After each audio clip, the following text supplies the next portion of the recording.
The first one will be Jennifer McMurrain, who has written a lot of romance and at one time was very high on the ratings in Amazon for self-publishing for morning for this. I'm sorry, I'm not doing very well this morning. I've sort of lost my notes. Let me see if I can find them again. You pull this, how do I put them back? So you're gonna actually have to click on the little Thing up there? thing of. Okay, just a second, y'all. It's a little hard because it's. And I click on you like this and it's large. No, there's an expand, like the green arrow. The green arrow. Okay, I'm going to expand y'all again. Okay, Yeah. never mind. I forget trying to go with my notes. I'm just unprepared. This is a new thing for me. Okay, let's see.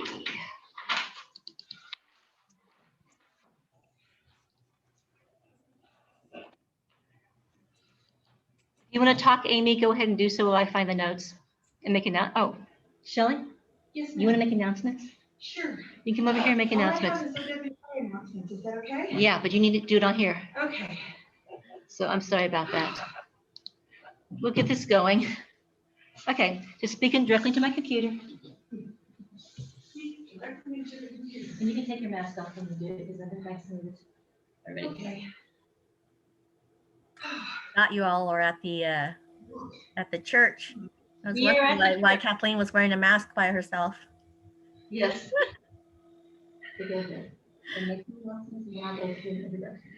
Okay. Can everybody hear me? Yes. Good morning. Yes. Morning. How is everybody? Tired. Oh, I agree. Okay. And I'm only short-winded because the walk to my car was a lot farther than I thought. Okay. So my name is Shelley Pajak. I'm a member of Oklahoma City Writers, but I am also the president of OWFI this year. And just in case you haven't heard, our annual conference is going to be virtual this year. It is still the first weekend in May, which will be April 29th, 30th, and May 1st. The theme this year is Bridging the Epic Gap. We are excited to present our keynote, Alton Carter, the winner of the 2016 Oklahoma Book Award for his book, The Boy Who Carried Bricks. Registration is now open. We're giving a discount this year. So for full registration, for non-members, it's $220. For members, it's $145 for a full registration. And for full-time students and anyone that qualifies for our military discount, it's $110. So get to registering. The first 200 people to register will receive a Bridging the Epic Gap conference tote with as much swag as we can collect between now and the 15th. So I encourage you to register as soon as possible. And speaking of swag, if you'd like to donate, which can be anything from pens to bookmarks to magnets or anything in between, you can mail it to me. You can send me a message on Facebook or an email to president@owfi.org for my address. I was thinking about giving it out loud today, but you know, this is awfully open and wasn't quite sure who would be watching and who would have my address. My husband would be very surprised. Okay, so we have a variety of speakers, including agents and editors this year, and pitch sessions will be available. Speaking of speakers, we are currently looking for shepherds. Shepherds are people that help speakers at our in-person conference, but this year, since it's virtual, shepherds would help with the Zoom meeting. So if you are familiar with Zoom, that would help, but whatever you are familiar with or not, we will be training so everyone is comfortable using the platform. So don't let your lack of knowledge intimidate you. Please, please, please volunteer. And our conference sessions cover a wide range of wide range of genre fiction, say that 5 times real fast, poetry, developing craft, editing, time management, marketing, and so much more. We are working to incorporate as much of our in-person conference experience as possible. So watch for updates on our Facebook page and on our website. And if you need to know, our website is owfi.org. And you can find us on Facebook by looking up OWFI or Oklahoma Writers Federation Incorporated. So please help us spread the word. If you see a post, share a post, and be sure to use the hashtag OWFI21. That's my update. Thank you so much. Thanks, Shelley. Thank you, Amy. I'm muting my phone. Okay, at this point, since you all have less time, I'll just let you introduce yourself rather than me introducing you. You can say a few words about yourself before you go on to each one, and that will make this run smoother and faster. Thanks so much for joining us. Great. Judith, can you unshare your screen?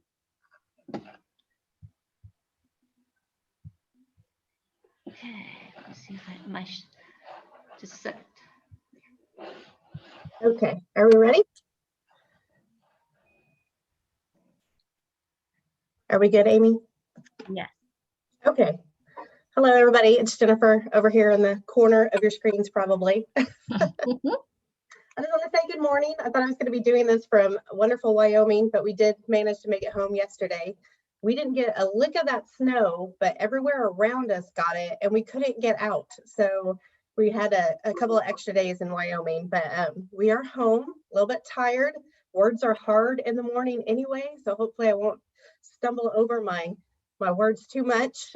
Amy getting up super early and me traveling all day. Who knows what this will end up looking like. Please just bear with us. So I want to start by saying thank you to you guys, the Oklahoma City Writers, especially Kathleen, for setting up this workshop and inviting us to speak, and Amy, who I know is instrumental in getting everything situated. I think I can speak for all of us on the panel when I say that writing is our favorite subject to talk about. And we love sharing the knowledge that we've garnered with others, knowing full well that we're where we're at today because others shared with us. That's the really nice thing about this writing community, is that most authors were really giving with our tips and tricks. So hopefully we can share a few of those with y'all this morning and help you with your writing goals. I think I can also safely say that we're trying to cover a lot of ground in our allotted time. So if you'll jot down those questions, we'll do our best to answer them at the end of the workshop. We're kind of afraid that if we stop in the middle, we won't get through it all, especially since this is virtual and that's a little bit harder. So to begin, I think we need to establish the different routes between publication, because finding the right path is a crucial step. So let's talk about what it means to be an independent author. Being an independent author means that you are your own publication house. It means you control everything: what to write, the content, the copy edits, the cover design, proofreading, release date, marketing, even the budgeting. It is all on you. And of course, all the cost is on you as well. With traditional publishing, you write your book and then you write a query letter and you send that letter to literary agents, hoping that they'll pick up your book to shop around to publication houses that only take agented queries. Or you send your query to an open submissions publisher, which basically means you don't need an agent, hoping that they will pick up your book for publication. Once your book is sold, you might receive an advance, although that's getting kind of few and far between. And then they make all those decisions. So if there's content changes, they decide. Copy edits, the cover design, proofreading, when it's going to be released, the marketing plan. But just be aware, it doesn't matter if you're independent or traditional, you're going to have to market. And that's really where a lot of people cringe. Sometimes they're making all these decisions with very little input from you. So you may not get to say what your cover looks like. If you hate it, you may have to just bite your tongue and live with it. But all the expense is on them. And then you get paid a royalty rate. Now, royalty rates differ so much of this time, I'm not even going to presume to give you an example, but here's kind of the general rule of thumb. If you go with a smaller publisher, you might get a larger royalty rate but no advance. And if you go with a larger publisher, you might get an advance, but a lower royalty. Then there is hybrid publishing, and that is where you have traditional contracts with some titles and you independently publish other titles. So this is my current goal right now. The thing to stay away from is vanity publishing. Vanity publishing is one of the reasons that indie authors like myself tend to stay away from the term self-pub. Unfortunately, these vanity print houses saw an opening before indie publishing became big to prey on authors wanting to tell their stories. Do not pay anyone thousands of dollars to publish your book. Vanity publishing will promise you the world, but rarely follow through. They will charge you thousands of dollars to do that editing and formatting, to design that cover and upload and distribute that book. Then they will charge you thousands more to get copies of your own book. So here's an example. As an indie author, I pay about $4 a paperback. It just kind of depends on the page count. I can easily turn around and sell that book for $12 and make a profit. But if you go through a vanity press, they're going to charge you $14 per author copy, and you're going to have to charge your readers $22 to make the same profit. Your book could be the best in the world, but if a reader is trying to decide between my $12 book and your $22 book, most likely they're going to go with the one that is roughly half the price. Rarely have I talked to somebody who's had a pleasant experience with a vanity press, so just beware of that. When I first started writing, I was bound to be on that traditional train. That was the only path for me. I really couldn't see being an independent author as a successful path. But just like you guys, I went to my local writers meeting and we had a guest speaker by the name of Linda Bollinger, and she smashed all of my doubts about indie publishing, and she had the numbers to back it up. She was one of those few that actually showed us the paycheck. So I'm really lucky that she kind of took me under her wing during those early days of indie publishing, and she showed me the ropes. And so that's one of the reasons I'm where I'm at today. I now have 11 published novels, and I can boast a #1 seed on the Amazon bestseller list in the paid market, which I will boast about to anybody who will listen, even though it was almost 10 years ago, because it still makes me giddy to this day to think about. So that'll probably be on my tombstone. #1. Anyway, so now you know the differences and a little bit about me. Let's get into some of these tips and tricks.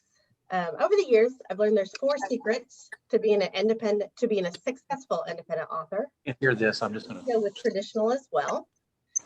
And those secrets are quality, quantity, marketing, and resilience. Quality, quantity, marketing, and resilience.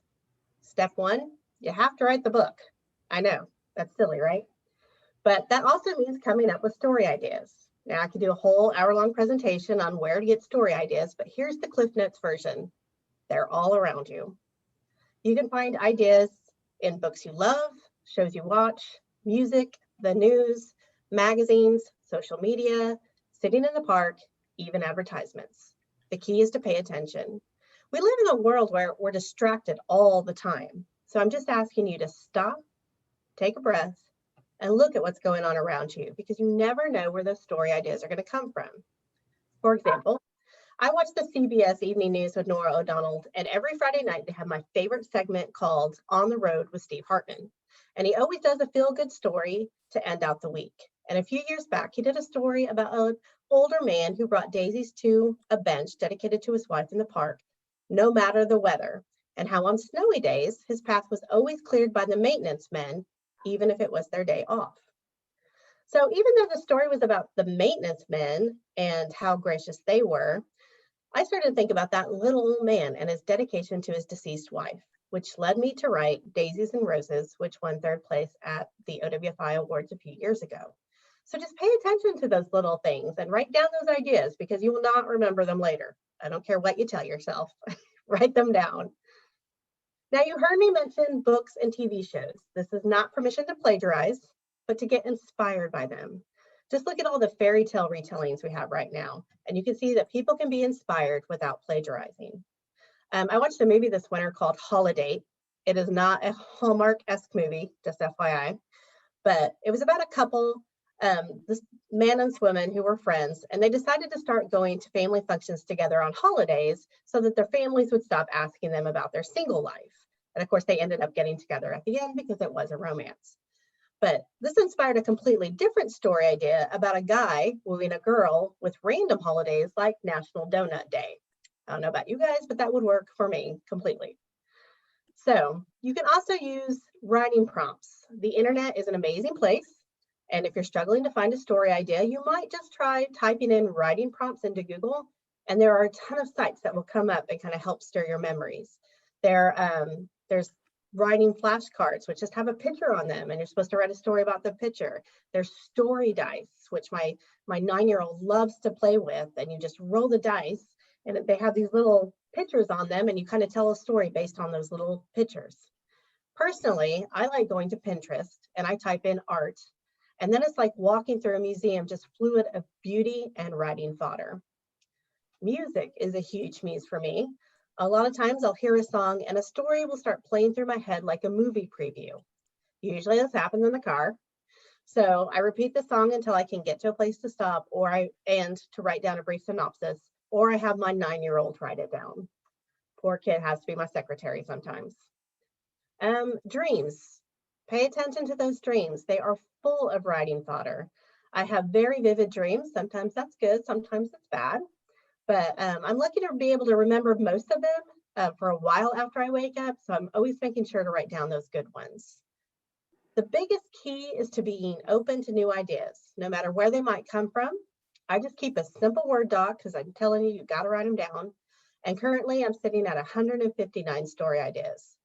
Does that mean I'll write them all? Probably not.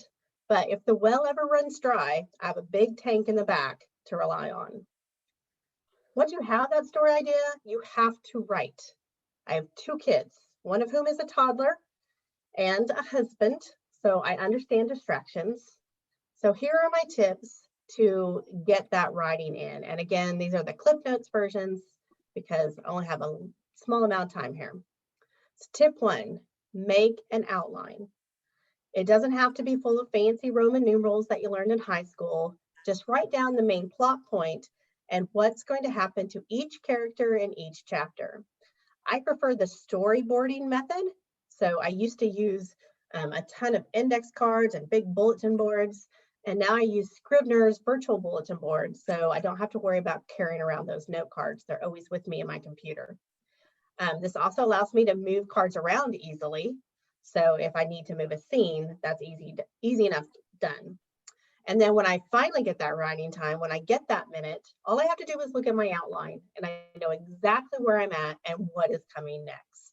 Now, here's the thing about outlines, because a lot of people are like, oh, I don't want to be put in that box. I don't want to be put in that box. So if your story veers away from that outline, follow it. It's not a box. It's a roadmap. If you see another road you want to go down that road. You're still going to get to that same destination as long as you keep writing. I never finished a novel until I started to outline. I didn't. I started and I stopped. I started and I stopped. I started and I stopped because that muddled middle is the hardest part.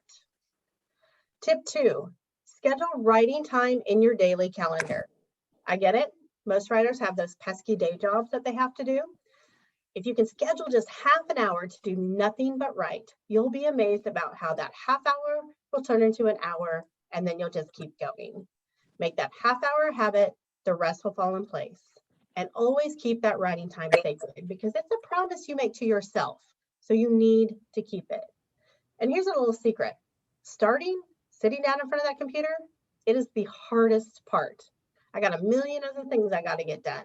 But as soon as I sit down and actually get started writing, all those billion other things, they kind of fade away while I write. And you'll be amazed at how much you actually get done if you just sit down, put those hands on the keyboard, and remind yourself that's the hardest part and get going. Tip 3, if your day is too crazy to just have like a scheduled writing time, then commit to a word count goal instead. Maybe you only get 10 minutes here or there. That's fine, just as long as you reach that word count goal at the end of the day. This is what I do. I am constantly interrupted. My 2-year-old is home all day with me, and so we kind of have to. I have to be very flexible in order to get the writing time in. So I give myself a word count goal. And then before I go to bed or before I sit down and watch my TV at the end of the day, I make sure that I have that writing goal done. Most days I end up past that because once I sit down and start writing, I'm in the story and I'm ready to go. Tip 4, once you reach the habit of writing every day, and yes, I do believe you have to write every day in order to make it a habit. I write every day except for Sunday. You have to make it a habit, and this is how you finish the book. You write every day. You have to remember those 4 secrets. Staci's going to talk about quality. So the second one is quantity. As an independent author, you have to continually put out books, and you have to do it faster than the traditional market does. It's not fair, but it is what it is. And so my advice to you is to have 3 books completely done in a series, specifically a series, but in general, before you publish the first one, so you're not continually chasing that deadline. Just takes a little bit of stress off. Tip 5. So Amy's going to talk about marketing. So I'm going to skip over to resilience. There will be good days where the words flow like a raging river, and there will be bad days when you feel like you're digging for a water well that's just not there. There will be days when you get giddy over a 5-star review, and there will be days when you cry over a 1-star review. Regardless, in order to be indie strong, you have to keep writing. You never know when that one book is going to make you go viral. And if it's book 5 and you've stopped at book 4, then you just missed it. So keep writing and do it for you. Remember who you're writing for. Do it because you love creating worlds, stories, characters. Do it because you love writing. And know that your stories matter. They do. So I believe that is my time. Again, there's a lot to the storytelling and independent publishing that we can't possibly cover in this little time we have this morning. I did a whole series on indie publishing on my YouTube channel. It's under my name, which should be up on the screen at the end of this. So just look up my name and look for Indie Strong, and it dives deeper into all of this. So feel free to check that out. And of course, I'll be happy to answer any of your questions during the Q&A. So now I'm going to hand it over to Staci to talk about editing. Thank you. Thank you, Jennifer. I just want to thank you all for having me this morning. I am Staci Mauney, and I'm a member of Oklahoma City Writers and past president of OWFI. And I am an independent author and also a freelance editor and writer, and run my own business, Prestige Prose, where I edit for other people. And I have, I'm going to share my screen here so you all can see my books and the editing information that I'm going to give you. So, so these are my books. I have 5. The one in the middle is a collection of my 3 print devotionals. And the one on the far right is an ebook that I give away for free for when people sign up for my author newsletter. And you can find that at my website, stacimauney.com. So if you're interested in devotionals and want to check that out, please feel free to do so. And I started my publishing journey 10 years ago with a blog. Actually, I started a little bit before that with a short story that was published in Chicken Soup for the Shopper's Soul. And then I transitioned into blogging weekly, and I still maintain that blog today. The reason there are 2 blog websites here is I started with a free WordPress site. And then in 2017, I set up my author website, and now my blog is located there. It's more secure and doesn't have ads and all the stuff that is on the WordPress site. And I can't figure out how to merge them. I'm sure somebody probably knows how to do that, but that's why there's 2 sites. So all my old posts are still out there, but they're separated, unfortunately. So maybe one of these days I'll figure that out. I never really thought about self-publishing a book until I started writing and editing full-time in 2016. That's when I realized I had enough blog posts that I could have a 30-day devotional, and maybe one longer, but 30 days seemed to me to be the right size, right length. And so I started watching webinars, listening to podcasts, attending workshops and conferences, getting more involved in OWFI and local writing groups, and just learning about the process. And through all of that, I met a lot of self-published authors, successful self-published authors like Jennifer at OWFI. And I began to realize that, I could actually do this. This is something that is a viable option for me. And I would reach more people with my message, and it would be a different audience than what I reach with my blog. And so I started working to gather those devotional entries that were my favorites, so I could put them into a book, and I cleaned them up and revised them. And I sent them to beta readers, and they gave me feedback, and I revised again. And then I had someone proofread, because even though I'm an editor by trade, it's really hard to edit your own work, because we know what we want to say and how it should read. And so our eye will skip over grammatical errors and typos and words that we left out and things like that. So it's always good to have someone else go over your work before you hit that publish button. And I also found Linda Bollinger of Telltale Book Covers, and she has designed all of my devotional covers.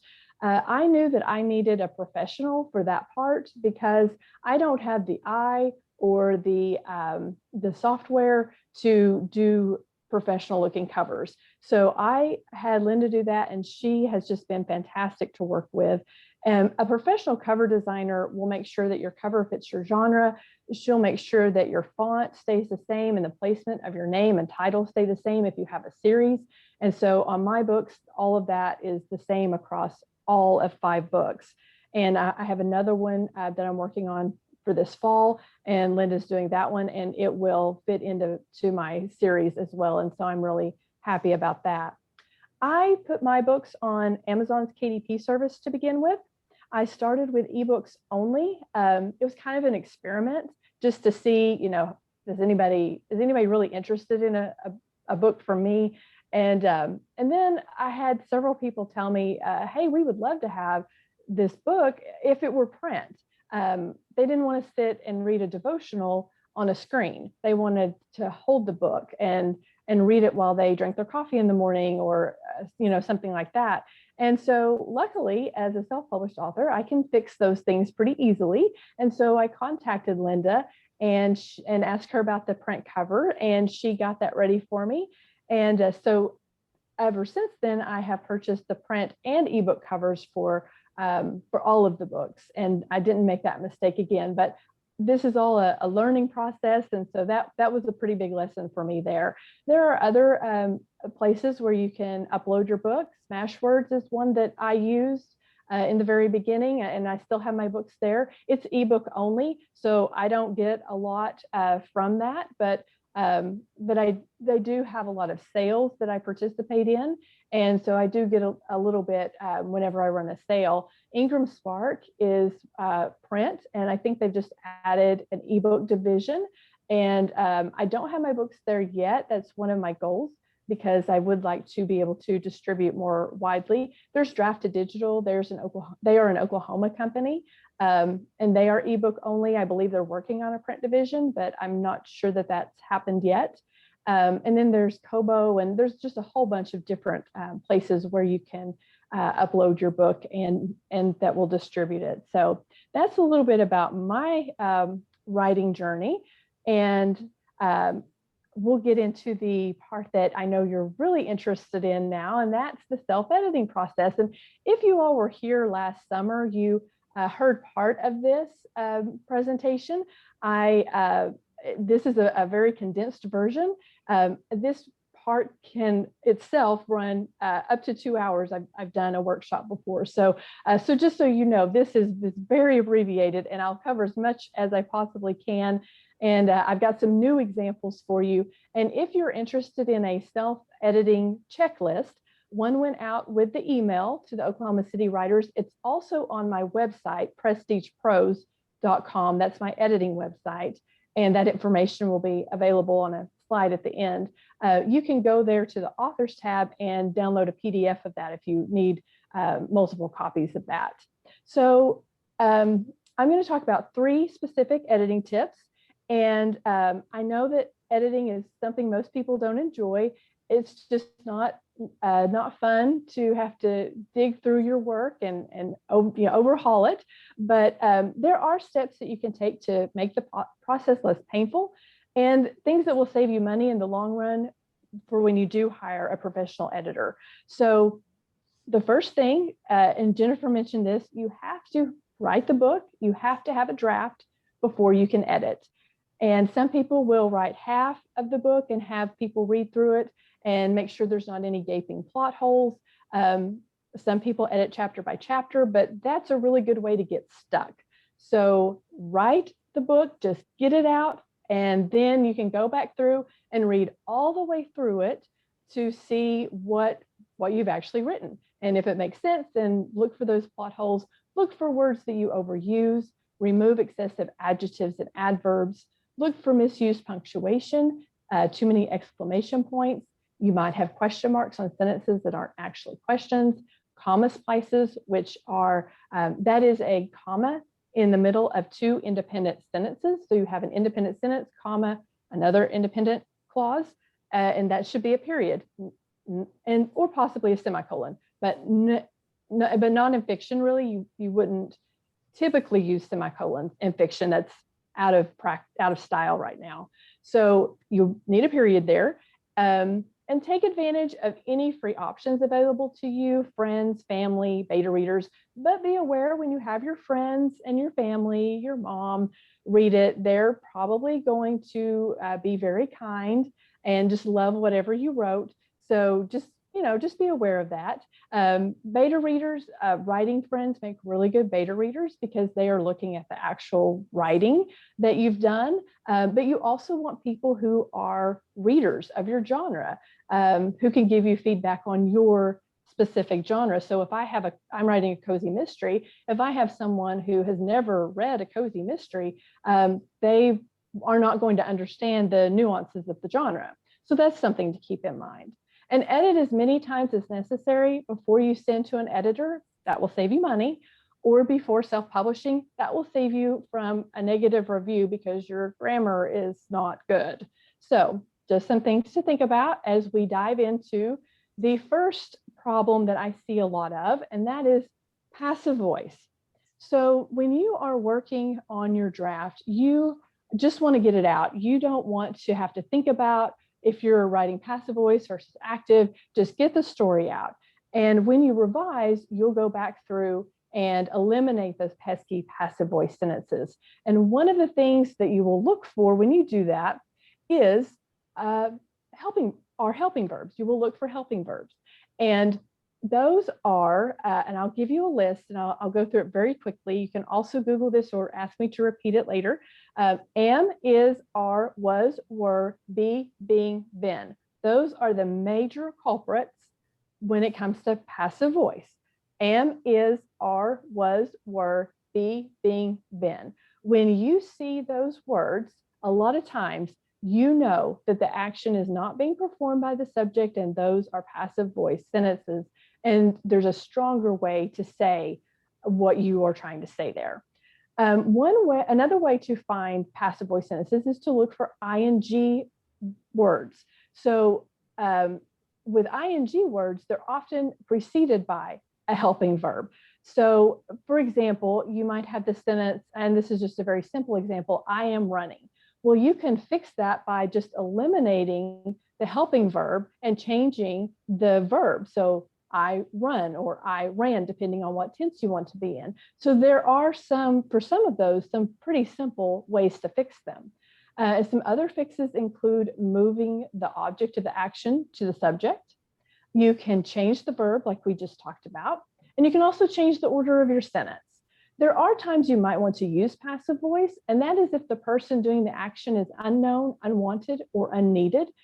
So for example, that might be in a mystery and you have a villain that you don't want to reveal who that villain is, but you want to have something from that refers to that villain. So that might be a time when you would use passive voice. You also might use it to emphasize the action of the sentence rather than the person who's doing the action.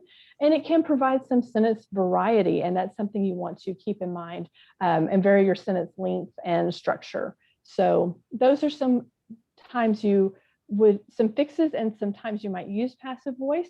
And I just have a couple of really simple practice sentences here. I don't know if anybody wants to chime in on how you would fix fix these, but this is just to kind of get you in the frame of mind for how to edit your own work. So the money was counted by the cashier could be the cashier counted the money. Very, very simple. Switch the sentence around.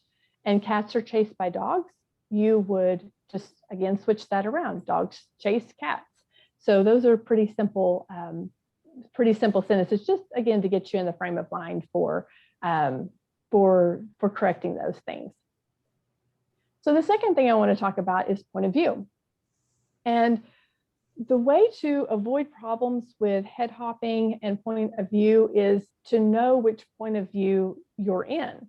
Head hopping is when you move from one character to another and you show something only that character would see, know, or think.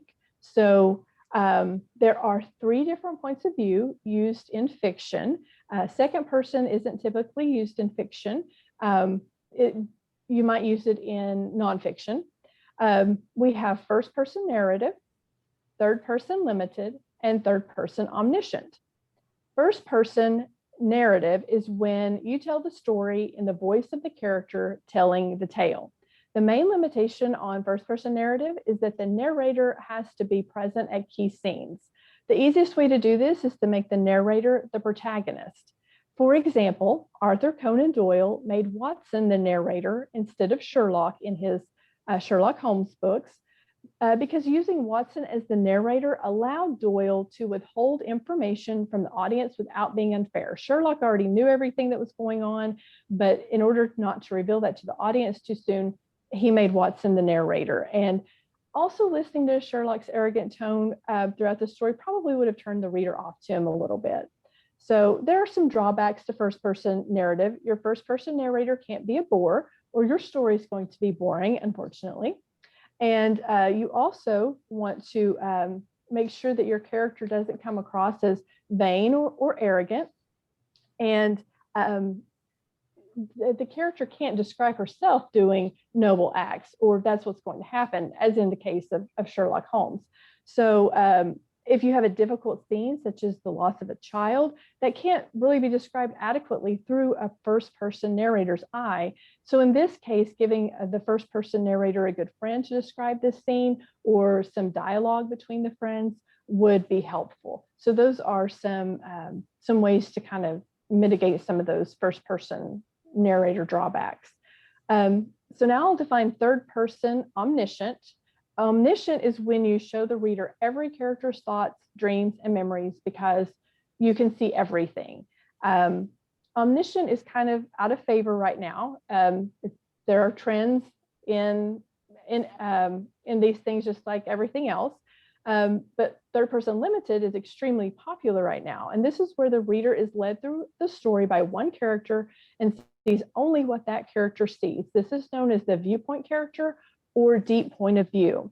The limited narrator can change viewpoint characters from one scene to another as long as there is a clear transitional break.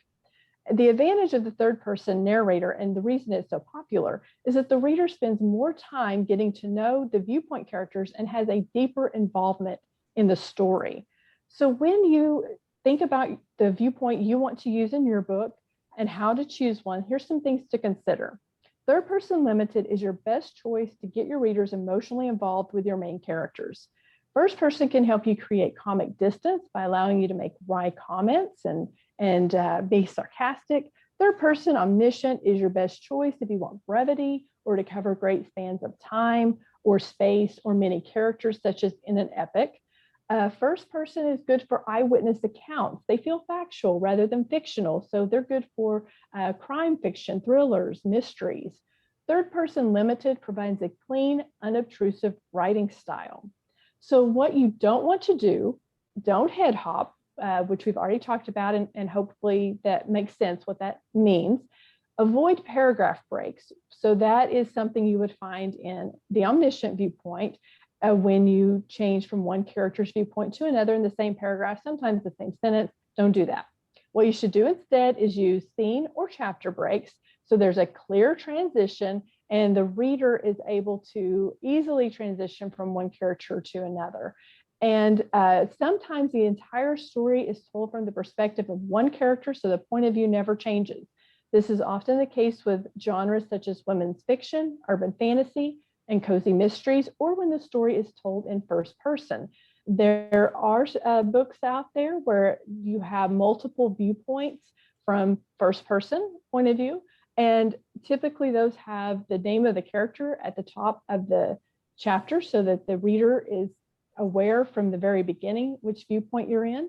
And that's another way you could do if you have multiple viewpoint characters for third person, you can do that as well. And so I have a little practice here for you to see this shifts in point of view. And so if someone would want to speak out when you hear, because I can't see everybody, so if you raise your hand, I don't think I'll be able to see you. But if you just want to speak up when you hear the point of view shift. So Erin stared out of her fourth floor apartment window and watched Cyril enter the building. They had been separated for months. What did he want now? He raised his hand to knock on the door, but then hesitated. She won't want to see me. How do I explain this? She squinted through the peephole. Cyril was as handsome as ever in his fedora and peacoat. Why do I let him get to me like this? She flung open the door, and he flinched at the scowl on her face. What do you want? She asked, harsher than she had intended. She really was a decent sort who usually kept her emotions in check. So there are several here. Did you catch between the first paragraph and the second? What did he want now? That's from her point of view, that whole paragraph. And then we switched to his point of view. He raised his hand to knock, but then hesitated. She can't see that. He's on the other side of the door. And then we see his thoughts. And now we're back in her point of view. She's squinting through the peephole and she flings open the door. She could see him flinch. So that could be from her point of view, but not at the scowl on her face. She doesn't know why he's flinching. It could be because she opened the door so quickly and it startled him. And then the last sentence, she really was a decent sort who usually kept her emotions in check. Who is that? That's the omniscient, just kind of chiming in there and vouching for her character. So that's just just an example of, hopefully you don't see anything with quite so many point of view shifts, but that's what that would look like. And now, just real quickly, because I'm going to run out of time, I want to talk about show versus tell. This is another big problem that I see. And again, this is something that when you are writing your first draft or even your second or third, you just want to get the story out. And as you go back through, as you do each revision, you add more detail, you include those showing details and descriptions. And the way you do that is to use strong verbs, use strong descriptions with specific nouns and clear adjectives, use sensory details and dialogue. So with showing, you paint a word picture and make the reader part of the experience. And you do that using description and action. You want the reader to feel like they are there. Telling makes the story flat and boring. And the more intense a scene, the more showing you should do. So the more details, the more action you should have in those really intense scenes. So this goes along with point of view in that when you show the character's emotions and how he or she is reacting to something or behaving, you show the actions or reveal the thoughts.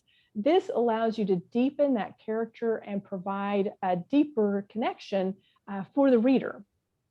So when you use those strong verbs, don't use walk if you can say gallop, skip, saunter, stroll, or amble. Use metaphors and specific nouns to create those strong descriptions. So don't just tell us that grandma baked a pie. Say a cinnamon apple pie with a golden crust rested on the windowsill above the sink. Can't you just smell that pie? Include sensory details.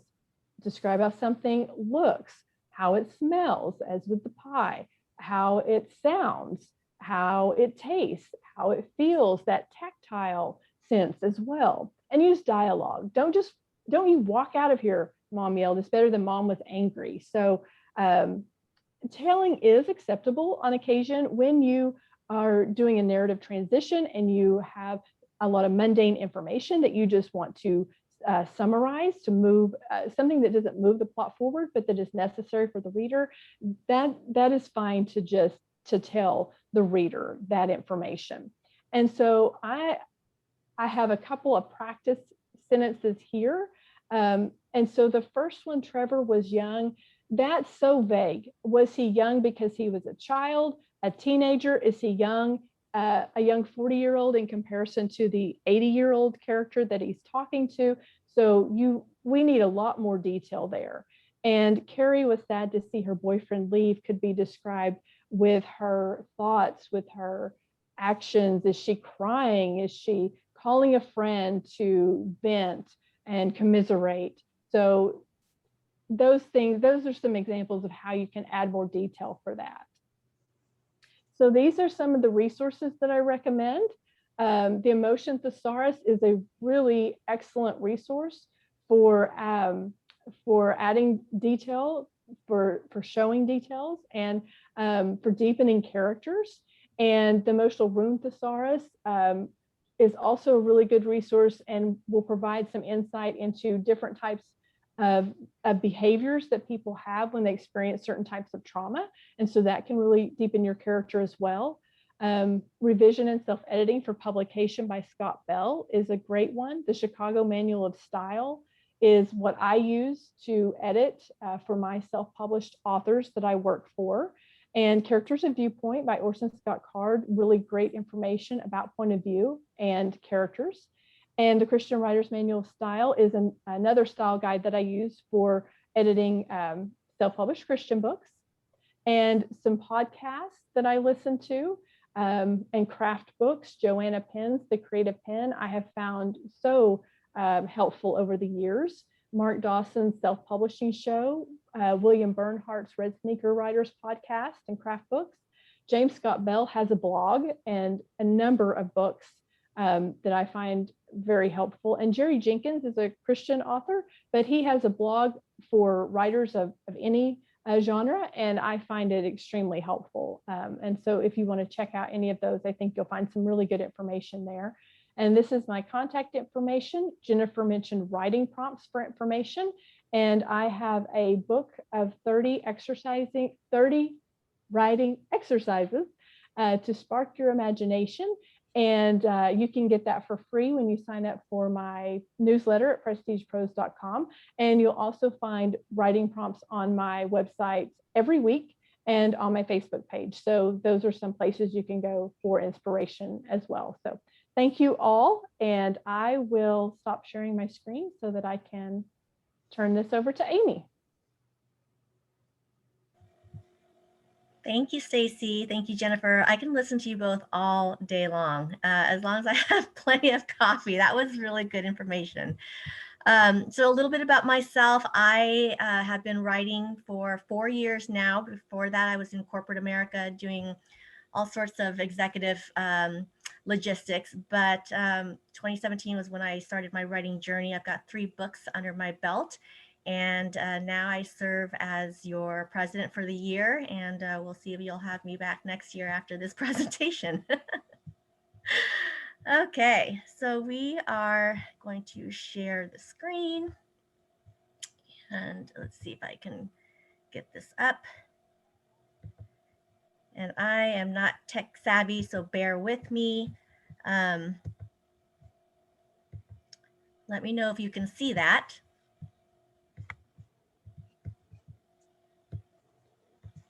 All right, there we go. Thank you, appreciate that. Okay, so publication from idea to liftoff.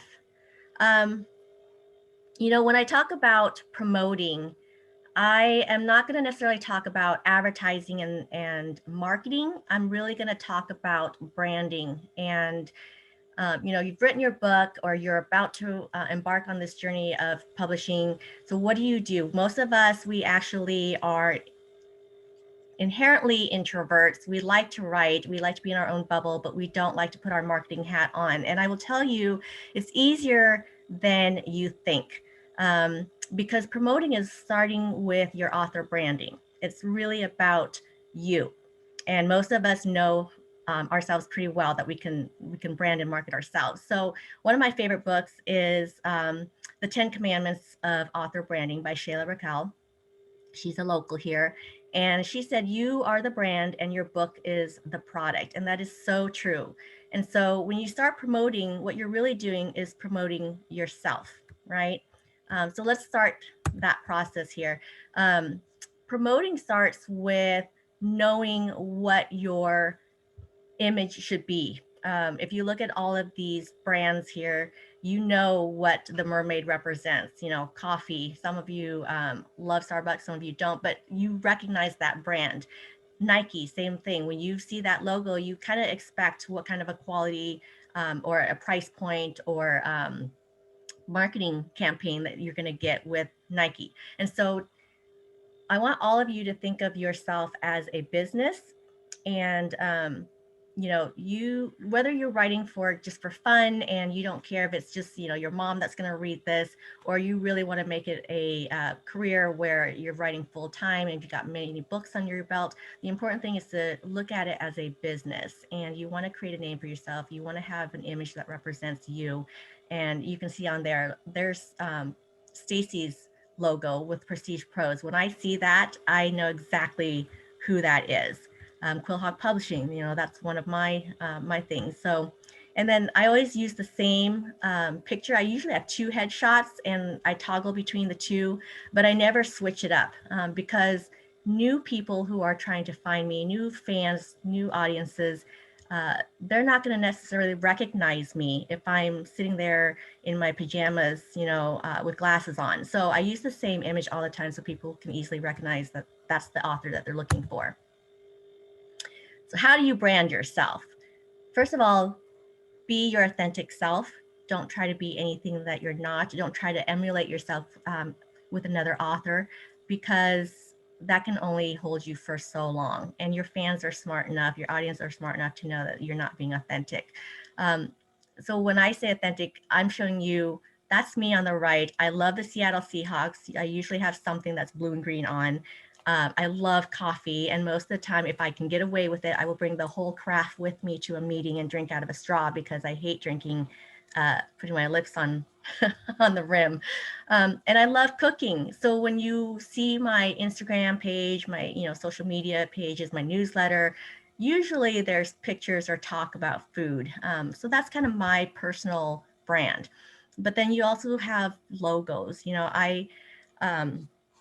When you look at Instagram and Facebook and TikTok, you see those logos and you know exactly what you're seeing, right? What company it is. And one thing I want to say is maintain the platform that you like. So let's say, you're not a fan of Twitter, but you love Facebook. Stick with Facebook and only stick with Facebook. The nice thing though nowadays is you can integrate Facebook, Instagram, and Twitter, and you can get it all out with one posting. So that's lovely. But be authentic with yourself and know what you like and what you don't like, and just stick with that. The other thing I want to say is understand your niche and your audience. So the 3 books that I wrote, they're really around the refugee experience, right? And so my audience are the Vietnamese boat people and that generation and their families and extended friends. I also write a lot about, because it's my background is the Vietnam War, I know that a lot of my audience is going to be Vietnam veterans. And so I actually kind of focus a lot on things that I do and outreaches that I do around the veterans and around the Vietnamese boat people. But then there's also this other side of me where I was born with a congenital heart defect, right? And I also am very passionate about mental health. And I'm also passionate about the child advocacy work. And so I surround myself with these communities and these people. And naturally, that's also where I'm going to find my my fans and the people that will want to buy my books. Everyone should have a press kit. It doesn't matter if you're in the beginning of your journey or you're a veteran at this. Here are just some ideas of what you should have in your press kit. Keep this tucked away in a private, in a folder that you can easily access. And I have my author bio. There's always a short version and a long version. I even have a middle version where it's in between in terms of word count. But those are really handy when I'm doing a podcast interview, or I'm asked to write a guest blog or anything, whatever it is. Always have your bio. Business cards, of course, that's really handy. I was on the plane from Oklahoma City to Seattle on Sunday, and I sat next to this amazing guy. We chatted the whole 4 hours, which amazed me because I'm an introvert, but when it's one-on-one, it's so easy to do. And at the end, I was like, can I have your business card? And I was able to give him mine, which was great, but he didn't have his. And so you don't want to be stuck without a business card because that's a lost opportunity right there. Swag. So one thing I will say about swag is you are your brand, right? So if a lot of people will know that I usually carry around with me a notebook or a tote, or I have a shirt, or even all 3 of my masks have pictures of my book covers on there, because wherever I go, I'm always representing myself and my work. And I feel like the more people see that, the more that they recognize it, and the more they're curious about it, they're going to want to act on that curiosity and buy the book. When I go to book signing events, I always make sure that I have at least one thing, if not multiple things to be prepared with. It's always nice to have a tablecloth, of course, that has your logo or your books or your contact information on there. There's, if you can afford to do it easily and quickly and less expensive, you want to have a banner that you can put behind you, or even on the table. A small banner is fine, or some kind of display that will showcase people, because a lot of people, sometimes they're curious, but they don't want to talk to you. They just want to stand from afar and glance over and take an image of what's going on. And so that visual cue will really be helpful. Newsletters. When I go to any event, I have this sign-up sheet for my newsletter. This is how I gain new members, new subscribers. And what's great is I have it laminated, so it's easy for people to sign up, and I can manually enter them into my database, and then I can wipe it off and reuse that newsletter, or that sign-up sheet, because I'm not having to recreate the wheel every single time. Book trailers, pitch packets, landing pages, those are all wonderful things to direct people to, especially when you want to work with booksellers, independent bookstores, or you want to go work with the libraries, or even, for me, my goal is to work with producers and screenwriters or showrunners. And so I use StoryRocket for my pitch packets. I use MailChimp for my landing pages. I use my iPhone for my book trailers. There's so many resources out there. You just need to find what works for you. And sometimes what works for you is going to be who you know. So I really stress that networking is super, super important. So challenge yourself to be a little bit outside of that bubble and step outside of that comfort zone a little bit. And the more you step out of your comfort zone, you're going to realize that your comfort zone is going to get bigger and bigger, until the next thing you know, everybody thinks you're an extrovert, but you're not. Book blurbs and synopses, log lines, taglines, again, all super important. You're probably wondering, well, what's the difference between a log line and a tagline? And it sounds the same to me, and I thought they were the same until I met StoryRocket. Tagline is just like one little sentence that you would maybe put on your book cover that says, that's a teaser, for me. And I'll show you in a little bit what my tagline and my log line is for my first book, Snow in Vietnam. But anyway, so the important thing is, have a Word document that outlines what your blurb is. And if you need help, there's so much talent within the Oklahoma City Writers group, or in the Oklahoma Writers Federation group, that can help you. I found it so helpful to just post something on Facebook, and I get so many responses because there's so much talent and experience collectively amongst all of us. And then press kits should also have quotes from your reviewers, your beta readers, influencers, publications, editors, etc. Because sometimes what I love to do is I use BookBrush or Canva, and I like to make fancy little graphic arts, and I will throw a quote on there. And it's so nice to just have that handy. And whatever fits the situation or the holiday or whatever your intention are, you can go ahead and grab that quote, slap it onto a graphic and post it. And it's just a wonderful thing to have. And I talked about landing pages. So I use, again, MailChimp for my landing page. And it's basically just a one-pager elevator pitch for your book or for each of your books.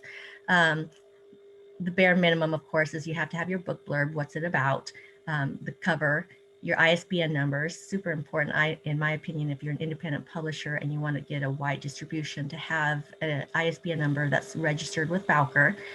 You want to have, of course, your contact information, and don't give everything. Don't give, your Facebook, your emails, your phone numbers, your address, don't give all of that. What you want to do really is just maybe one or two information, like your email and maybe your handle for Instagram.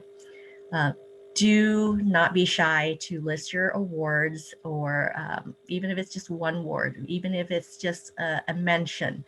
It's super important to, you work so hard, and awards don't just get handed out easily. So if you have them, put that on your landing page. And of course, a quote and a couple of hashtags would be nice. I always put Snow Trilogy or Snow in Vietnam or whatever it is that I'm doing for my book.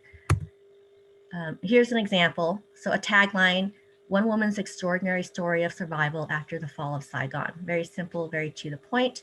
And then a log line is a teaser for, again, I'm targeting producers. So this is my log line for producers to get curious, to look a little bit further. And so it says, a Vietnamese mother risks everything to keep her daughter alive following the Vietnam War, but is saving one life worth the risk of destroying others, including her own. So hopefully someone will read that and be very curious and want to know more, and then they'll read the synopsis. Okay. Media platforms. So I touched base on this a little bit, but every author, in my opinion, should have one central place to direct their audience, and that should be a website, blog, whatever. And so I've listed a few options.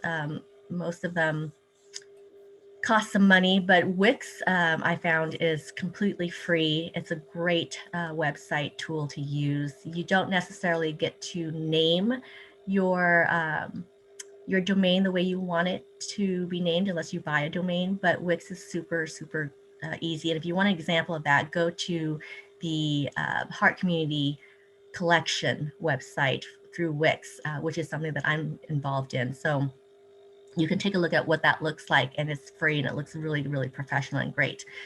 Email. So one thing I want to stress is be consistent with your email. If you can't always, but if you want to be amy.m.lee in one email, and then amy-m-lee, and then amy_, it's all over the place. And when I started this journey, I was all over the place, and I wish that I knew better, because now I have to go through 5 different emails to find things. But if you can, and you're just starting, or if you're willing to revamp everything, stick with just one kind of email naming convention. Newsletters. I have a love-hate relationship with newsletters. I find that it's great to reach the population who are not on social media or who are not active. Usually people will have a social media account, but they're not on there regularly, and they miss out on a lot that you would love to share with them.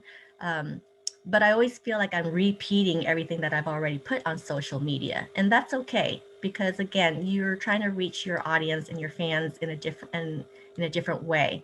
And I find newsletters are good just for my archive, when I can look back and say, what did I do in April, and what links did I share? So it's a great also tool just to capture everything that you've accomplished and what's on the pike as well. So if you want to share certain things ahead of time to your newsletter, subscribers. That's also great and an incentive for them to sign up.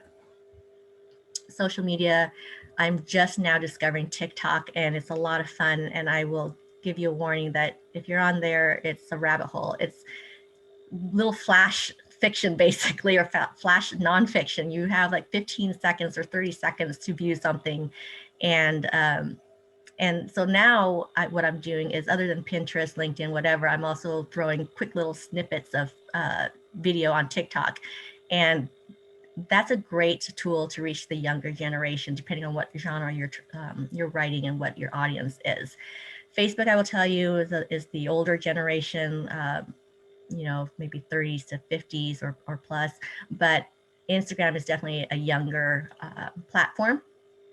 And it's amazing. For my books, I'm reaching the younger, you know, 2.0 or 1.5 generation of Vietnamese refugees, kids who came here super young, or who were born here in the US, but their family was from Vietnam or from another country. And so I'm getting a lot of new fans through Instagram, which is amazing. Vlogs. So if you have a YouTube channel, I have a YouTube channel, and honestly, I have no idea what to throw up on there, but starting in April, I'm doing a book study for Snow in Vietnam.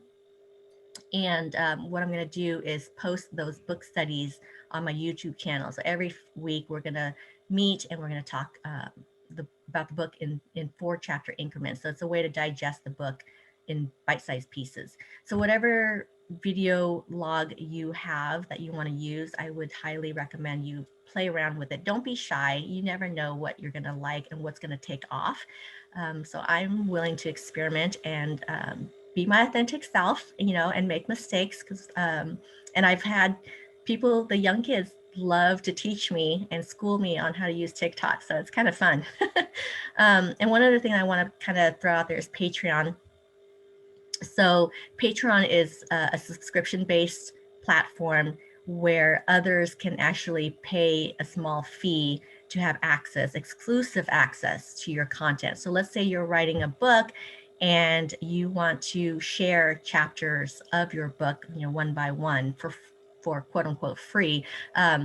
These subscribers will actually pay to have that exclusive content before you actually release and publish and get it out in the world. So that's a lot of fun.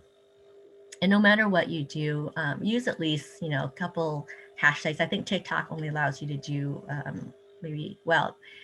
they allow you to do up to 30, I think. No, that's Instagram.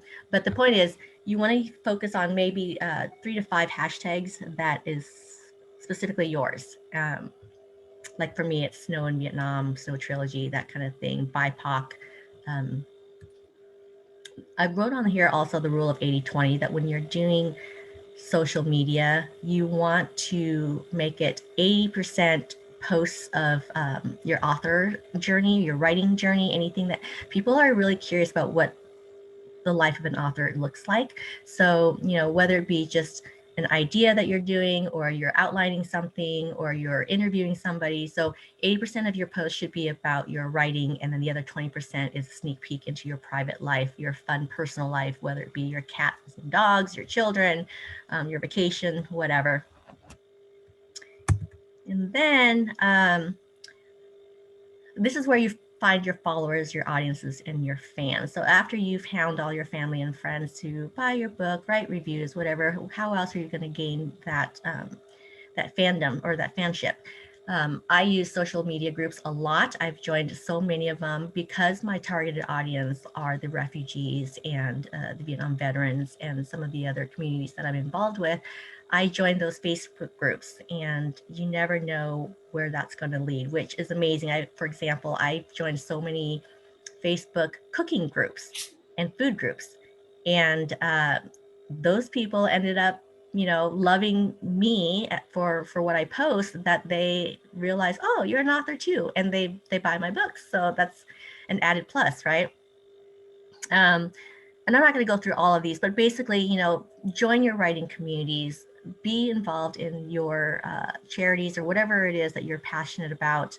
And the important thing is to just network. And I, I put on their open AA meetings. So, you know, one of the things that I am going to be writing next, for my fourth book is a story about alcoholic abuse, child sexual abuse, like all sorts of different things. And I'm immersing myself into everything. And one of the things that I'm going to be doing is going to open AA meetings. So be creative and you'll be able to find your fans and your followers. I want to talk a little bit about pitch and publishing. We've talked about, once you write your book, there's the idea of, okay, well, now I got to pitch to editors and agents. If you want to go to the traditional route or just have a taste of what that looks like, I really recommend Query Tracker. That's what I use. It's a way to find all the editors and agents who are looking specifically for your type of genre or your work. It tells you exactly how they want you to pitch. And then you can track whether they say yay or nay, or they want more. And so that's a great tool. ISBN numbers, that's really great if you want to sell your books in bookstores and libraries, because it helps them to identify your book and find it much easier. You can, of course, get free ISBN numbers, but I think Bowker is the way to go if you want to get into the bookstores and libraries. There's a ton of different platforms, KDP, Ingram Spark, Lulu Press, etc.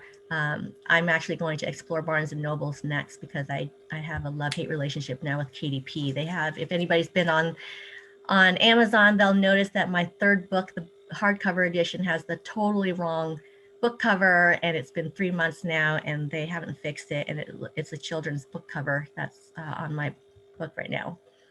And you're going to have access to this slide later, so I'm not going to go through all of this because I know that time is limited. But one other thing I want to share with you is Nano is a great promo code to use right now if you're close to publishing. It ends this month, unfortunately. But every time you use Ingram Spark, they charge you a $25 setup fee, or if your interior or exterior files are changing, then they charge you $25 each and every time. So with this code right now, it's great. It doesn't cost you anything. Okay, so book launch is super important in terms of promoting, marketing. And if you go over to YouTube and search for Story Rocket, book launch is made easily. I recently did a 7 tips to launching your book. So we won't go over that, but if you have time, I would, and are interested, go over there and check it out. But when I do book launches, I do everything from unboxing videos, and I get so excited and teary-eyed because I'm a new mother of a book baby. And the world loves to see your reaction. I don't know why, but they do. And so let's do an unboxing video. There are so many tools also, again, for book launches. Do what's comfortable to you. And for me, it's right now it's it's Zoom. And I'm going to try YouTube Live next, maybe because I really want to grow my YouTube channel subscribers. And again, we have so many resources, so many talents within our writing community. So feel free to ask questions and we can, go through this together and learn together. I use my friends' platforms. This is the easiest way to get myself known.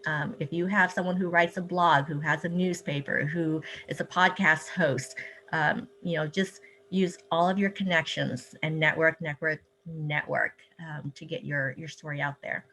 I enter contests, I do giveaways, people are incentivized sometimes with freebies, and we all have our own love languages that we kind of zoom in onto. We also have, different ways of different things that interest us or pique us. So I try to vary it around what I give out as giveaways. It's not just always my book. And then when you do book tours, if you can, when you can, get yourself out there and go to everything. I mean, it doesn't have to be super official and fancy either. I mean, I just had people for my very first book launch party. I said, you know what? Come to Shakey's Pizza and we'll eat pizza, we'll drink beer, and we'll sign books. And there you go. That was a very simple, fun book signing event for me. Okay, a few resources for you to check out. There's if you're a screenwriter, I've recently found this out. The Hollywood Standard 2 book and Final Draft and Save the Cat, those are some important resources for you to check out. That's one of the things that I'm going to dive into next. Now that I somewhat know how to write, I've got 3 books under my belt. I want to dabble into screenplays. And I put down there at the bottom, Quillhawk Publishing, Mercury West Publishing, Prestige Prose. These are companies owned by authors who are part of our writing network. And so feel free to leverage us and reach out to us. We can help you with the editing and the promoting and publishing process. Okay, advertising. I think this is my last slide. Of course, we have to advertise, right? But again, I want you to be comfortable with advertising, and that starts with really promoting yourself and your brand and being authentic to yourself and to your fans. But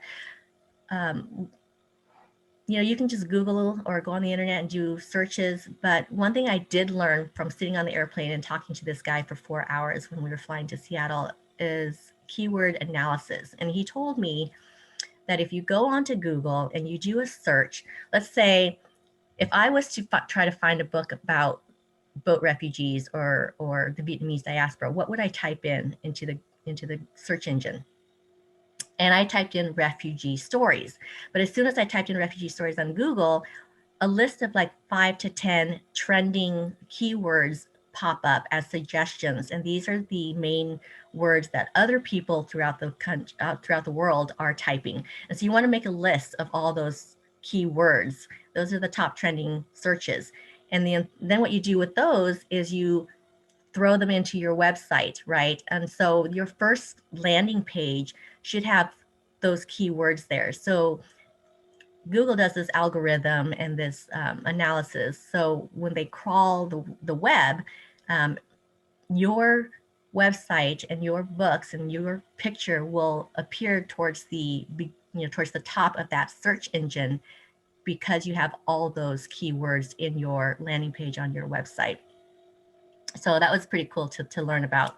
But there's so many ways to advertise. You can go on to Facebook and just note, when you're doing advertising on Facebook, that's not the same as promoting or boosting a post. There's a whole different section of actually doing Facebook advertising, and it's not that expensive either. You can pay $1 a day. It's to reach your audience. So take a look at that. And I think that's the last page. So there we are.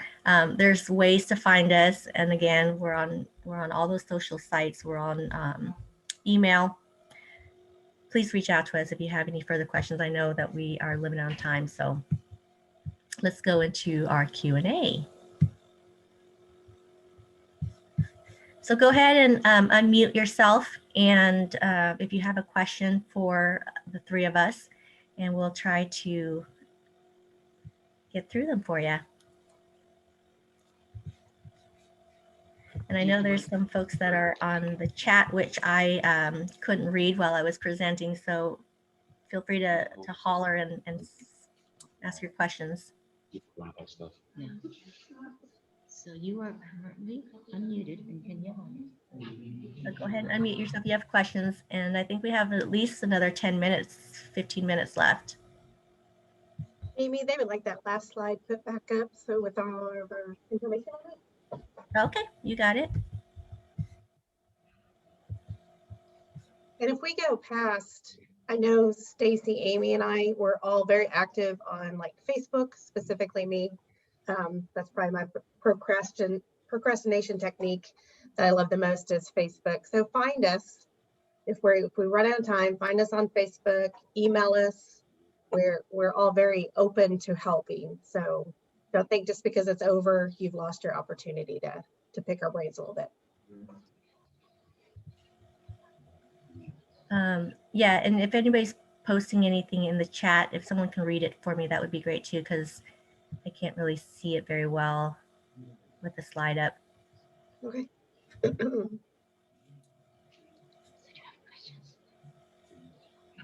No questions? No questions? I know we went through a lot and we talked fast. I did not forget to hit the record button, so this will be recorded and posted later. And I will say that, we're trying to scrub our membership list. We have, believe it or not, 632 people who are members of the OCWI Facebook page, but we don't represent that number in terms of paying members. And so I'd love for us to increase our membership and make these presentations in the future available to our members only. So just throw that out there. Excuse me. Okay, DJ would like to know, regarding traditional publications, what would be a good royalty rate in 2021? This is a really hard question to answer because I've seen them as low as 6% with a traditional publisher and as high as 60% with a small press. So, I mean, it really does vary that much. If they do not give you an advance, I would not go under 40 to 50%, in all honesty. If you get an advance, you can kind of play around with that. I do believe, and this was a few years ago that I got this information. So let's say Harlequin, I do believe they pay like a $5,000 advance. And then you get, I believe it's 8% after that, but that's after you reach that advance. So after you make $5,000 in your royalty rate, then you start earning more money on top of that. So it's a really hard number. It's a really hard numbers game, and you just have to think about what you can live with. I had another friend who went with a smaller press who was only getting 8% as well. She did not get an advance. It took them forever to get her book out. She is not seeing any money from that at all. And so I would just be really wary if you're not getting an advance going with one of those publishers that's only going to give you 8%. So just do your research, talk to people who have published with those publication houses if possible, and just be cautious, I guess I should say. So, but most small presses, I would say anywhere from 40 to 60% with no advance. Sorry, got allergies. The next question is, has anyone used BookBaby? Thoughts on that? I have not. Stacy, Amy? No, not yet. You can be the first and then Sorry, tell us. Dee. I know that KDP is having some issues right now, and I sincerely hope that it's just COVID and they're just short-staffed, and hopefully they'll work through it. Right now I'm sticking with KDP because it is making money for me. Sorry, I've got so much stuff here. But there is nothing wrong with InstaSpark. I've heard very good things about that too. Yeah, and KDP, the only thing with KDP right now, I think, is they don't do hardcover. So I wish that they were just a full offering. I think Barnes & Noble offers all three, so it's worth checking out. They have a publishing platform. And then Ingram is great. They offer all three, but they are a little bit more expensive, but they do have a wider distribution reach and a little bit more complicated. But once you get through that process, then it's great. And I will say also that if you're publishing a book in full color, I learned this, Ingram Spark is actually the better, less expensive route to go than through KDP. KDP actually charges a lot more to publish your book in full color. Okay, so I'm going to go to Susan's question, and then I'll get back to you, Shelley, because we're kind of talking about it still. If you go with Barnes & Noble, can you also post in other places? Amy, do you know? I think so, yeah. And again, it's a matter of whether you have the ISBN number that you purchased through Bowker. Once you have that, it will go anywhere pretty much. I believe Amazon is the only one that if you use their, I can't remember which service it is. Is it the Kindle Unlimited, or then you are exclusive to Amazon, and that's ebook only. Your print books are not exclusive, so you can still take those elsewhere. But I believe that is correct. That is absolutely correct. And I will say Amazon has been a pain. I'm not sure what's going on behind the scenes there. Something is definitely going on, but KDP is where I make my money, 100%. And so I'm not willing to give up on them just yet, but they are pushing some buttons, I'll tell you that much. And James is saying that Amazon now has hardback. I uploaded a book back in December, didn't see that, but they're changing stuff every day. And maybe this is part of those growing pains. So thank you, James, for that. So Shelley, she said she's received a digital only book, 30% royalty rate, no advance. See, that's just, I've been independent for so long. It's hard for me to gear that, but digital book means they have very little overhead. You have to kind of, you're kind of going to have to look into your own soul on that one and see if you love it or hate it. You can always try it. Just because you go traditional doesn't mean you can't turn around and go indie one of these days. It may not be with that book, depends on what your contract says. But there's a lot of perks of going with traditional. You don't have to worry about that formatting and the uploading and paying for the book cover and paying for editors. There are a lot of perks with traditional, and it's really going to depend on them and how much they hustle for you in order for you to make that 30% worth it, and how much you hustle for you in order to make that 30% worth it. Advances are getting very far and few between. A lot of people don't get advances anymore unless you're going with one of those big New York publishers. Yeah, you're always going to have to hustle. Always hustle. Whether you're traditionally or indie. Yeah, marketing is going to happen. It doesn't matter what path you've chosen, you're going to have to market. Okay, DJ has a question for all three of us. What sales venue has proven to be the most successful in terms of book sales? Yeah. So I'm gonna go ahead and go first real quick, and I'm going to do something that most authors don't do. Amy, do you mind if I share my screen real quick? Oh yeah, let me stop sharing. So KDP and Kindle Unlimited have been the absolute best thing for me. And Amy mentioned Facebook ads. So between my Kindle Unlimited, the fact that I have series and they're all on Kindle Unlimited have really helped my sales lately. And so I'm going to show you the money, which is what somebody did for me. Show me the money. I'm going to show you the money. Okay, I'm going to share my screen here. This is a site called Book Report. And what it's going to show you is what I made in February. And all I've done is Facebook ads and have them on Kindle Unlimited. Okay, so this is what I made in February. Now, let's compare that with October, before I started doing Facebook ads. That's a good thing to start. How many books does she have? 35 books? So in October, I was making $90.33 a month. So this was, I didn't have all my books on Kindle Unlimited. I was trying to go wide. It really wasn't working for me. I took some workshops. I learned how to use Facebook ads. And then you see, last month, I brought in $2,500. Excellent. And this month,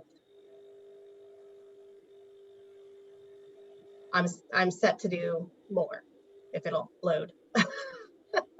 It's not over yet, but that's great. So I really like Book Report because it really keeps track of all this stuff for you. You can see what your top earners are. Series. I can't say that enough. Have a series. It will show you what you've made each day. You can see I had a huge dip while I was gone, and I have no idea what happened there, but thankfully it came back up. And so I'm making about $100 a day. And again, this is having a series, having that entire series in Kindle Unlimited, and advertising on Facebook. That is what I'm doing. So I'm gonna. I like the twist at the end. Somebody asking something. Okay. So Jennifer, Okay, so I'm gonna. that website, what was it called? Get Books or Get Book Reports? Let's see. I will put it in the chat. It's called app.getbookreport.com. Okay. They let you use it for free for a little while, and then they make you pay. It was totally worth it in my opinion, because you can go to KDP and look it all up. But I like the charts. I Mhm. like seeing the day. I like the running total. And with Amazon, it's 90 days behind when you get paid. So this kind of I just kind of put this in the back of my head to see what's coming. And I didn't start off like throwing a bunch of money at those ads. I started off with a $200 budget, and it snowballed. And the biggest part of the Facebook ads is finding that audience, like Amy was talking about. You do have to kind of experiment with that. I finally found the audience for the historical fiction, which is what I write mostly. So Amy, so I'll throw to Amy. What sales venue has proven to be the most successful in terms of book sales for you? It's definitely KDP, and I do have my books on Unlimited as well. And I don't know exactly the formula, but I know that when you have it on there and people who have Kindle Unlimited, they you get paid per page read. Yeah, I'm published too. I formed up my own book. I'm the only I one don't in know if that's talking to me, if he's talking to me. But yeah, I think KDP definitely has been the number one. And it's great to It's see really not- those reports. So I've been trying to find a way how I can get all of my books under one report. So maybe what you sent, the Get Book Report, Jennifer, is going to be something I'll check out. I would. Not on me. Stacy, what about you? Well, I don't have my books wide. I just have them in KDP.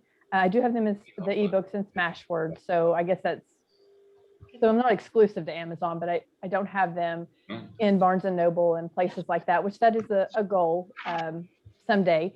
But my best venue has been in-person events. And I think that's because I'm unknown. It's nonfiction, it's a devotional. So it's a very specific audience. And my book sales last year were horrible. And I don't enjoy in-person book events. And I think that I enjoy stuff like this, but I don't enjoy the book sales. I think it's because it's sales. And also it's this I can prepare for. It's harder to prepare for. It's just that introvert in me, just that I never know what kind of interaction there's going to be at those events. And so I was considering eliminating them. And then the pandemic did that for me. And now I'm like, okay, that's probably not a good idea, at least until I am get my work out there a little bit better. And I am wanting to do something. I did do Kindle Unlimited with my first book in the very beginning and didn't have a lot of success, but I only had one book. And so listening to what Jennifer's saying, that might be something I should try again. And so in the Facebook ads, I've been looking at doing some Facebook ads and Amazon ads, because now I have a series. And so I think it would be more beneficial to do it at this point than it would have been before. So I'm thinking about doing some things, but so far haven't acted on those. And so at this point, the in-person events, when they happen, that's been my best resource. Yeah. Do you carry your books in the trunk of your car? I do. And for a while, I carried them in the trunk of my parents' car because I'm with them half the time. So Well, I'm right there with you, Stacy, because my main seller was in-person events. If I could get talking to you, then most likely you were going to walk away with a book. And then COVID, I had a baby, and then COVID came, and I was just getting ready to start all of that stuff again, and COVID hit. And I had to think, okay, what am I going to do? Because I mean, you saw October, it was just down, and that was what my whole 2020 looked like. And so I took a lot of classes on Facebook ads. I know Susan asked about me doing a class on ads. It really makes me nervous when I try to tell other people what to do with their money, because I want it to be a success so badly that I almost take on that responsibility if it's not. And so I would happily walk you through it, but that it really does make me nervous. In fact, with the Word Weavers, the Bartlesville local group, I'm from Bartlesville, I'm going to talk them through it on Tuesday, and I'm just like, oh man, it just makes me go out in the cold sweats to tell other people what to do with their money. But it is an investment. So basically what you have to do is you have to budget it out, how much you're willing to spend on those Facebook ads. And then you really have to do your research on the additional authors that write the same as you, those keywords Amy was talking about. Yeah, I could talk about it for an hour, but I would happily do that. It's just, I feel kind of like a noob myself still. So, so the answer is a tentative yes, I would. Well, I know that we have speakers slated all the way through August, and I think we have September and October open, and then we have speakers for November and December. So maybe we can try to find someone in September and October to do a Facebook ad training for us all. Okay, so we're talking about ads. For those of you who have a publisher, you have to get with the publisher about doing Amazon ads because they have the rights to that. She is correct. I have another friend who is with a small press, and I was telling her about all this excitement I've been having with the Facebook ads, and I kind of forgotten that she was with a small press, and she was like, oh, my publishing house has to do all that. Yes, they do. And so that is definitely a downfall to being traditional. They are in charge of that marketing plan and that budget. And so, yeah, if you have a good relationship with them, you might talk to them about you sponsoring an ad, but that's your money you're investing, and they're still going to take their portion of it. So Barbara Shepherd has a question. Yes, in the past, and it may have changed, an independent author either couldn't or had a really difficult time getting their books into libraries. I see that Amy has been able to do that. So would all three of you address that, please? I will say that, again, it's relationship building, it's networking, but it's also having your books with registered ISBN numbers, because that's how they're going to be able to find it. The first time I did this, I used new shelves, which they're actually expensive, but sometimes they have their promo events where, and actually Chad Healy was the one who introduced me to new shelves, but they have this campaign that they do for authors where they send it out to libraries all across the country. And they promote your book that way. And a lot of these libraries who have the budget for it, they will actually buy your books. For me in Oklahoma, I just found out who the collection department person was that was receiving these books, and I reached out directly to her and gave them my landing page, my pitch packet, and the awards that I won, and that told them I was a local author. And I sent her one hardcover copy as a donation, and she read it, she loved it, and then the rest was history. And then when book 2 and book 3 came out, I came back to her again. I said, would you be interested? And the library ended up purchasing 6 copies of each book and putting it on their shelves. So that's my story. Jennifer and Staci might have some thoughts. So the easiest way to get your book in a library, especially if you're not local, is to find a friend that is local, and then they can go to the library and request that book. And as long as they have like your web page or somewhere to go to, then usually if it's requested by a patron, the library will buy it if they have the budget for it. Carolyn Leonard is asking about donating books to the library. I do. My local library, I always donate my own books too. I used to work there. I have a fondness in my heart for them. They always get a copy of my books, and hopefully, fingers crossed, that those readers will transfer over into purchasers. But that's one of the reasons why I don't always do events at libraries, like book signing or book selling events, because people don't go to libraries to buy books. They go to check out books. So hopefully if I can gain a reader because they've checked out my book, hopefully later on they'll buy it when they're able to. So I just want to share my story. So I always donate to them. But I've also had them reach out to me and say, we need more copies. Like one of my books, Return to Quill Crossings, is a book club kit that they had. So they purchased all those books, and they did it all through my website. So I ended up making a little bit more than had they done it through Amazon. So it is really about just those contacts. But for example, my cousins live up in Cody, Wyoming. And I just asked my cousin, hey, will you go to the library and fill out a book request form for this book? And she did. And then they ordered it from my website. So Great. there's a lot to be said about the Bowker ISBN. I always go through Amazon. That may change in the future. Right now it's working for me. But I have that website Amy was talking about. I can sell directly from my website. I also use Wix, but I pay for it so I can sell things off of it. I'm heavy on Facebook. I have Instagram. I'm not hard to find, I guess is what I'm trying to say. So be easy, accessible.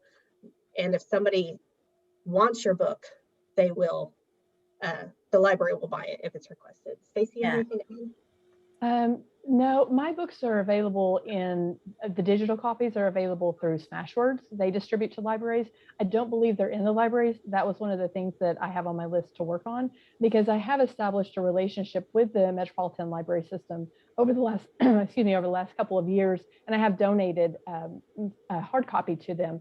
So I'm hoping to get, my plan is to get those Bowker ISBN numbers on all my books, and then I can also distribute the hard copies to them as well.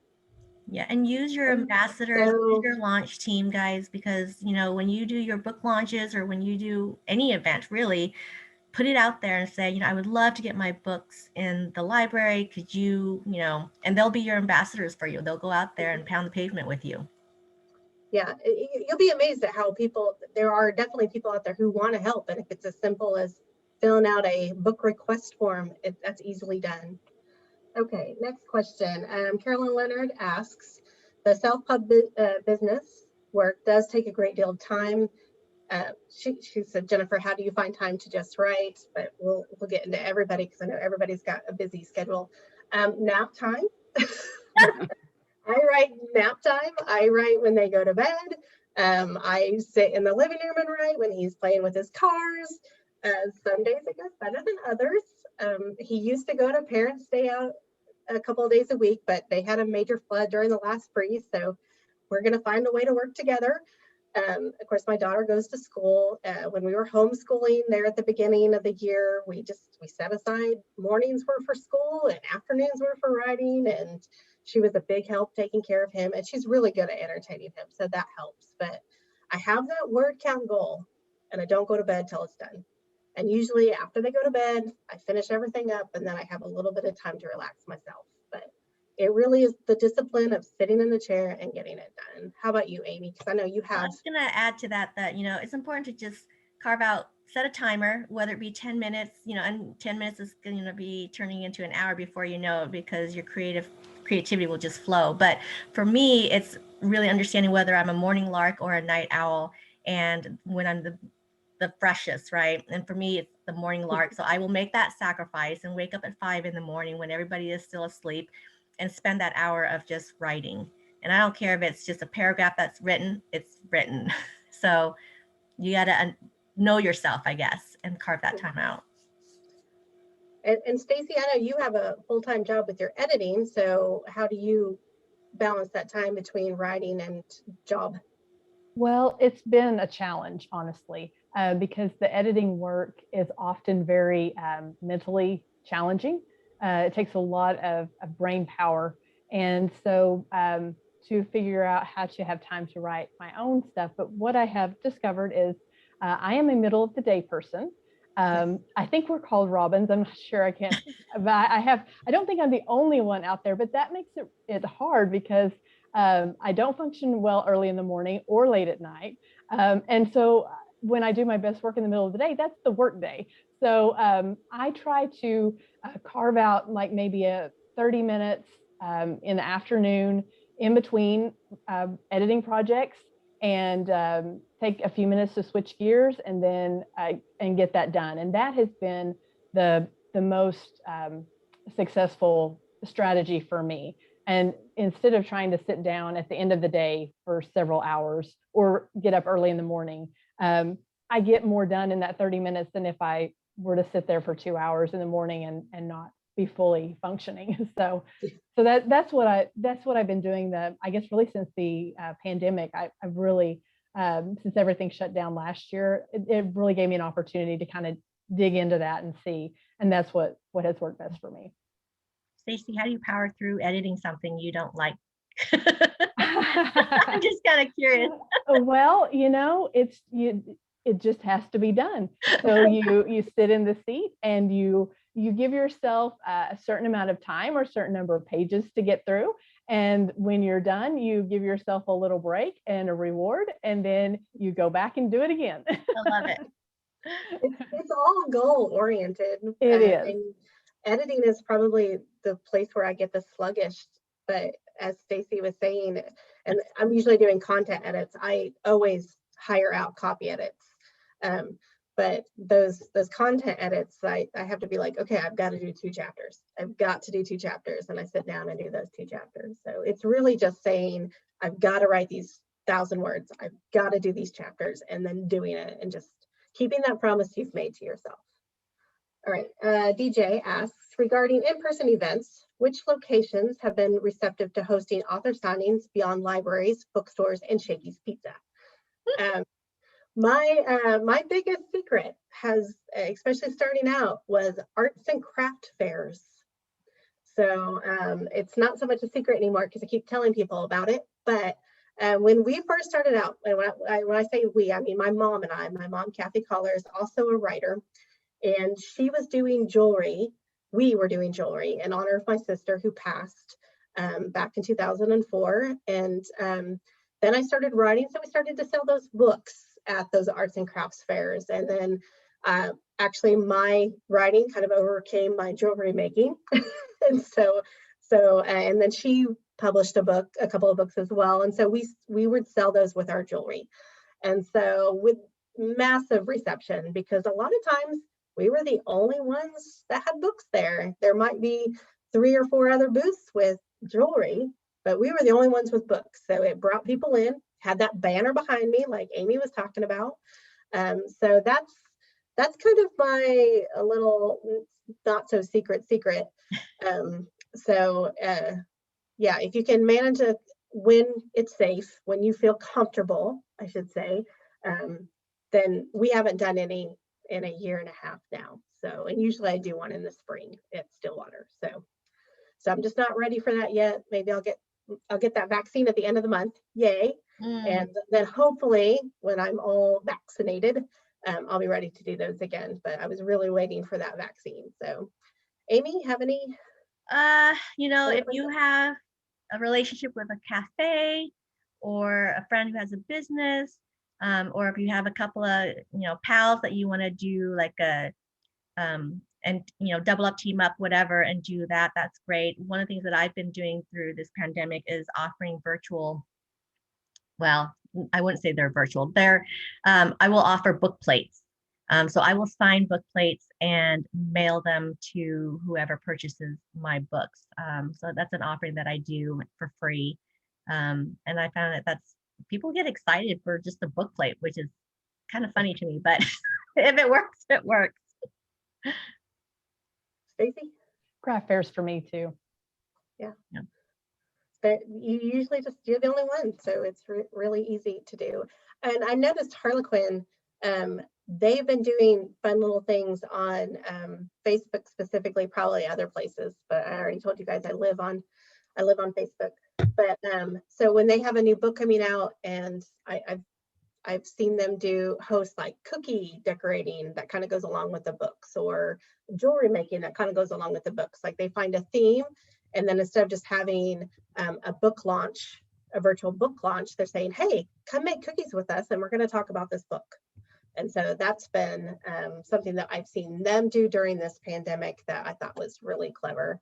I just haven't had the energy to do it.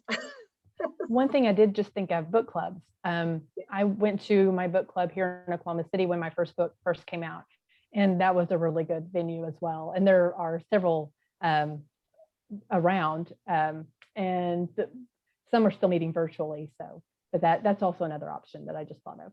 And I have no shame. I will happily do this book signing at like wine tastings in Oak. Get them a little sloshed and then, open up their pocketbooks. No, I have friends that own bakeries and own wineries, and you know, it's just a great collaboration, not only for the business itself, to bring in an author, which, you know, it's great, but then it's for you as well. You know, you get to meet new fans and find books. Okay, you kind of answered this in the chat, but they were talking about what do you mean by a book plate? There are also bookmarks. I do most of my stuff through overnight prints. Amy, you want to explain more about your book plates? Yeah, I just go onto Amazon, or, you know, when I'm in a bookstore, they have book plates that you can buy. Usually they're stickers of some sort. And so you sign, and I like bigger ones where I can write a little personal message on them and mail it off in the USPS, and they can peel it off, stick it on the interior as if you just signed their book. And it's a lot of fun, actually. And I usually send them several book plates because if you have a series, you know, it's kind of nice. I'm not sure what time the meeting is supposed to end, but It was supposed to end 15, 20 minutes ago. So I think we'll go ahead and wrap this up. I'm not in a hurry, but I'm just saying, I don't count on me as the timekeeper because I have no idea what time it was supposed to end. Okay. So do we have any last minute, go ahead and unmute yourself. If you have any last minute things that you'd like to share about the works that you're doing. For me personally, I am going to start 2 things. One is my book study for Snow in Vietnam. And that's, again, a way to digest a book in little parts. And then the other piece is I'm going to want to put together a critique team for book 4. And so if you are looking for a critique team, please reach out to me and we can start a team together starting May 2nd. I think it's the first Saturday in May. I'm working on protecting Quail Crossings right now. Got a little bit delayed with my grandma's passing, but working hard on that. It's an honor to actually be able to work on it because one of my characters is named after my grandma Tiny.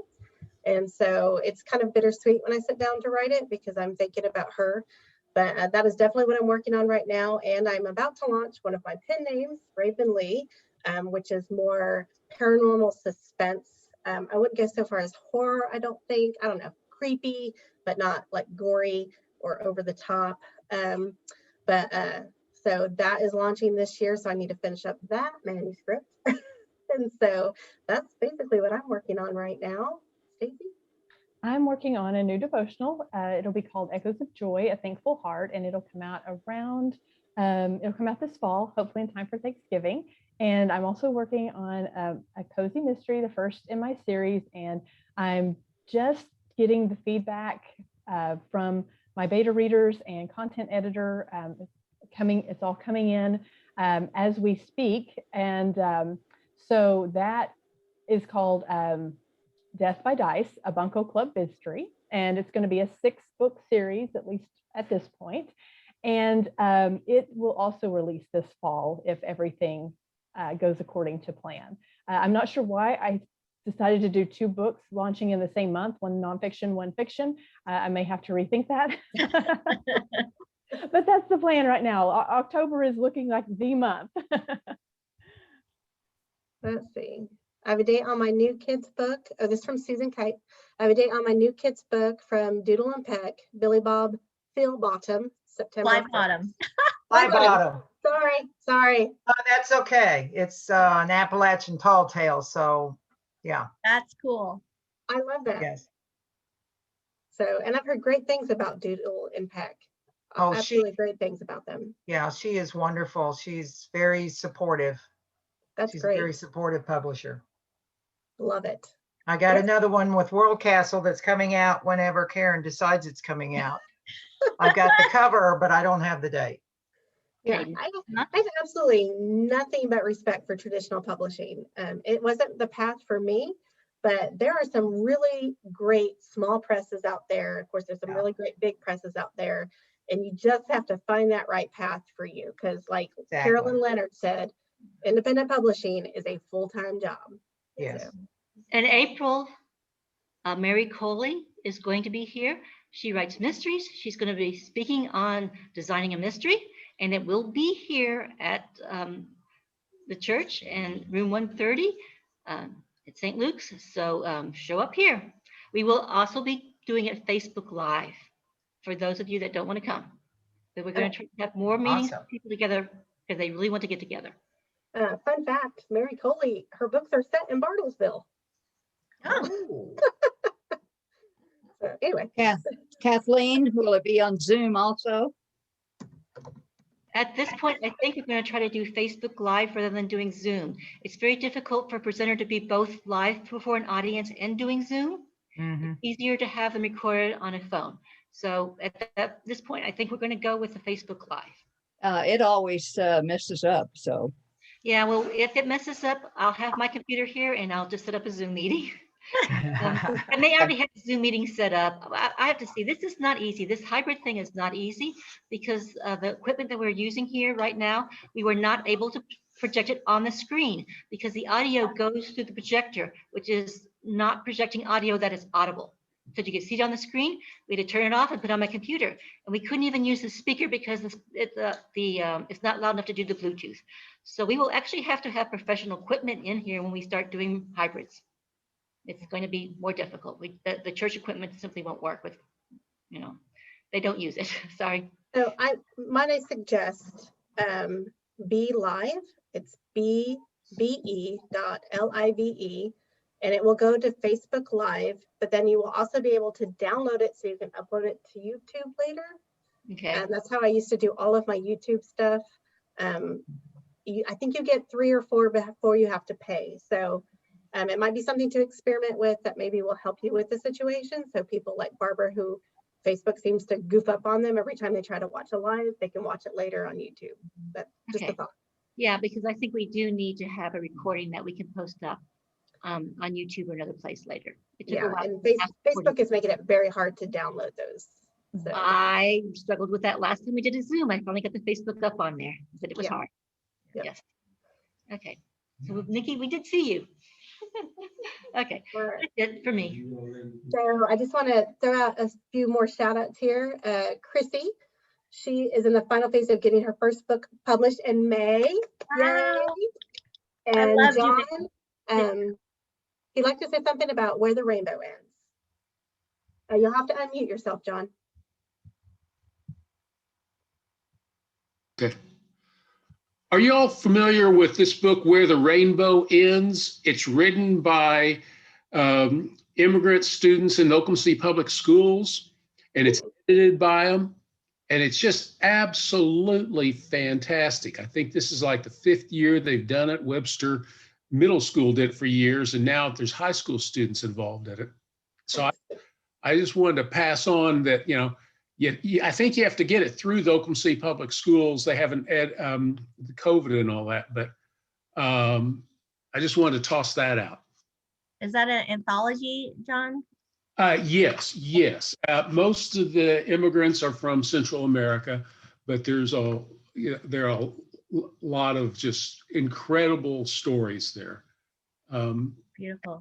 I wrote that popped in my head just now. I wrote a review for it in Diane Ravitch blog. I could, if I have a chance, I can put a link up in case you all want to go to that, find it from there, because it's great book. Yeah, hop onto the Facebook page and post the link. That would be great. Okay, yeah. Okay, I posted. Anything else? Okay, then meeting adjourned. Thank you, everyone, and have a blessed day. Thanks for having me today. Bye. Bye. Bye.